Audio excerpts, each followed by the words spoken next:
এবছর যে অনুদানটা দেওয়া হয়েছে আপনারা আপনাদের মিডিয়াতে প্রকাশ করেছেন, সেটা আমরা দেখেছি। চলচ্চিত্রের যারা পুরনো প্রযোজক, আমার মনে হয় 1 লক্ষ অনুদান দেওয়া হয়নি। আমরা দেশকে ভালোবাসি, এদেশের কোন অন্যায়কে বরদাস্ত করবো না। কি ভাই, ঠিক আছে? সংগ্রামীয় সাথী বন্ধুগণ, আমরা স্বাধীনতার 54 বছরে কি পেয়েছি আপনারা সবাই জানেন। কি নতুন করে জানার কিছু আছে? 76 জেলায় 2014 পরে আমাদের প্রত্যাশা ছিল এদেশ একটি বৈষম্য বিরোধী দেশ গড়ে তুলবে।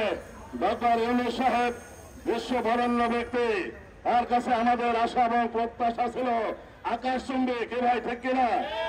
আপনারা আমাদের দেশের সকল মানুষ আশাহত হয়েছে বলে আমি মনে করি।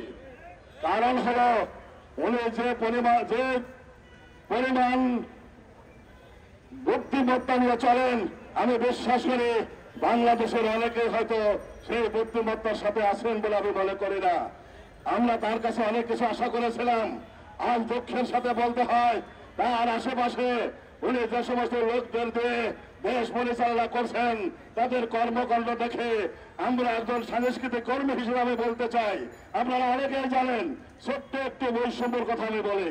সেটা হলো, আপনারা জানেন সাংবাদিক ভাইরা, আপনারা সবাই অবগত আছেন, আমি আপনাদের মিডিয়াতেই দেখেছি।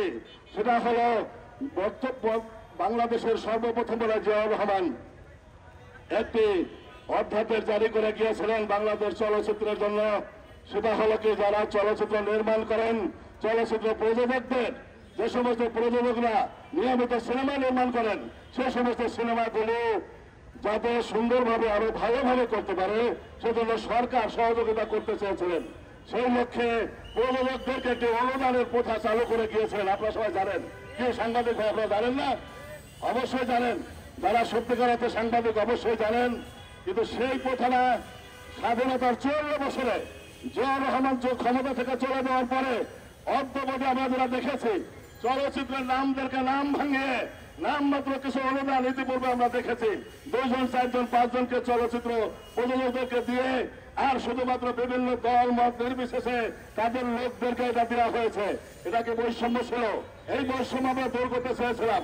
দুঃখের বিষয়, এবছর যে অনুদানটা দেওয়া হয়েছে আপনারা আপনাদের মিডিয়াতে প্রকাশ করেছেন, সেটা আমরা দেখেছি।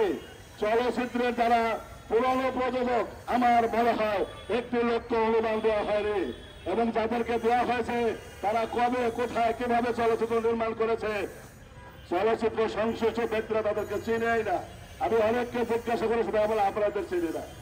তো এখন প্রশ্ন হলো, চলচ্চিত্র প্রযোজকদের যদি সাহায্যের জন্য এটা দেওয়া হয়ে থাকে, তাহলে এটা কারা পাচ্ছে? এটা কি বৈষম্য নয়? আমি আমার আম জনতা দলের পক্ষ থেকে আমি বলতে চাই, আমরা বৈষম্য বিরোধী আন্দোলন করে এদেশের হাজারো মানুষের রক্তের উপরে দাঁড়িয়ে আপনারা কোনো তামাশা করবেন না, একটু সুন্দর স্বাবলম্বী দেশ করবেন। এবার এইসব বৈষম্য শুধু আছে না, এটা অবশ্যই যাচাই বাছাই কমিটির লোক পর্যন্ত সেই অনুদানের টাকা নিয়ে গেছেন। এটা সত্যিকার অর্থে বৈষম্য নয় কি ভাই? এখন আমরা শুনতে পাচ্ছি অনেক উপদেষ্টারাই নাকি নির্বাচনে অংশগ্রহণ করবেন। আমি বলতে চাই, যার হাতে ভাগ করার ক্ষমতা দিলেন সে নিজেই যদি ভাগিদার হয়, তাহলে দেশের মানুষ কি পাবে ভাই? কিছু পাবে বলে আমি মনে করি না। তাই বলবো, আপনারা এখনো ভুলের মধ্যে আছেন, ভুল থেকে বেরিয়ে আসেন, বাংলাদেশকে সাজান, এদেশের সার্বভৌমত্বকে রক্ষা করেন, এদেশের সুশাসন কায়েম করেন। শুধুমাত্র জোকারদের মতো কিছু লোককে আমরা দেখি বিভিন্ন রকম হাসি তামাশার খোরাক আপনারা আমাদের বাংলাদেশের মানুষকে আর দিলেন না। আপনারা সত্যিকার অর্থে এদেশে সুশাসন কায়েম করেন, এদেশের স্বনির্ভর বাংলাদেশ গড়ে তুলুন, আমার দেশের সার্বভৌমত্ব রক্ষা করুন। এটাই আমার চাওয়া। সবাই ভালো থাকবেন, সুস্থ থাকবেন। বাংলাদেশ জিন্দাবাদ।